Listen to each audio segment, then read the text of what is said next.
Welcome po dito sa ating channel ang Biyahe y Komida. July 18, 2026. Mariel Padilla, inunfollow umano si Angel Locsin sa isang SOCMED platform.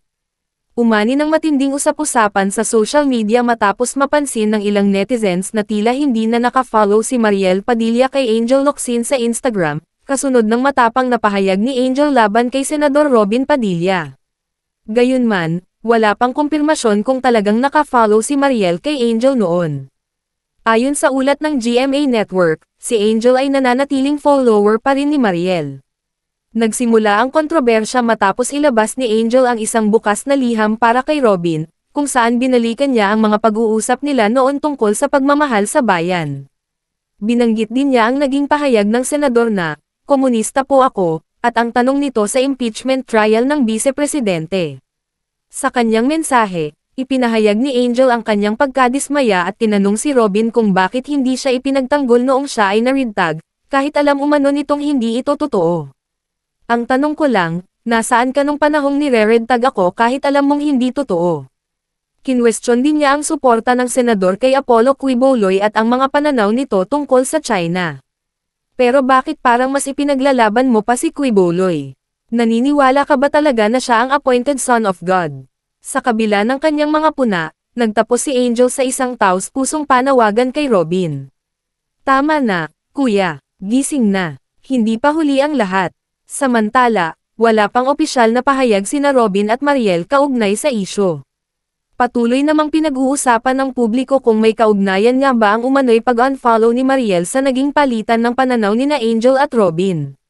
Narito ang buong mensahe ni Angel Locsin na ipinost niya sa kanyang official Facebook page. "Nung mga panahong magkasama tayo, madalas mong ikwento yung panahon na namundok ka at nag-armas para ipaglaban ang bayan. Sabi mo pa nga, dinadalaw ka ng ex mo sa bundok. Sa statement mo na to, kahit papaano, natuwa akong makita ulit yung dating Robin Padilla na nakilala ko. At least, honest ka ngayon, kuya. Ang tanong ko lang, nasaan ka nung panahong nireredtag ako kahit alam mong hindi totoo? Actually, kasama mo pa nga at katsikahan yung mga nangre-redtag. Naghugas kamay at pumikit sa katotohanan. Isa sa mga pinakamalaking dahilan kung bakit ka binoto ng maraming Pilipino ay dahil inasahan nilang magiging matapang kang boses para sa mga kapatid nating Muslim. Pero bakit parang mas ipinaglalaban mo pa si Quiboloy?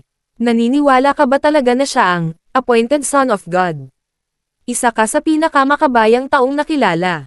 Ikaw si Andres Bonifacio, kaya nakakalungkot pag nakakabasa ako ng stand mo pagdating sa China. Hindi ito ang Robin Padilla na nakilala at hinangaan ko. Kahit paano, alam kong halos pareho tayong landas na dinaanan. Galing sa hirap, nagtrabaho ng maaga, tinangkilik at nakapagpasaya ng mga tao. Ang utang na loob natin ay sa ating Diyos at sa lahat ng Pilipino, hindi lamang sa isang tao. Tama na, kuya, gising na. Hindi pa huli ang lahat, at Robin Hood Padilla. At yan ang ating latest showbiz chika update for today. Please like and share ang video at huwag kalimutan mag-subscribe, i-click ang notification bell for more showbiz chika updates at suportahan po ang ating Facebook page. Maraming salamat sa lahat ng nag-subscribe indeed, magandang buhay sa lahat, adios!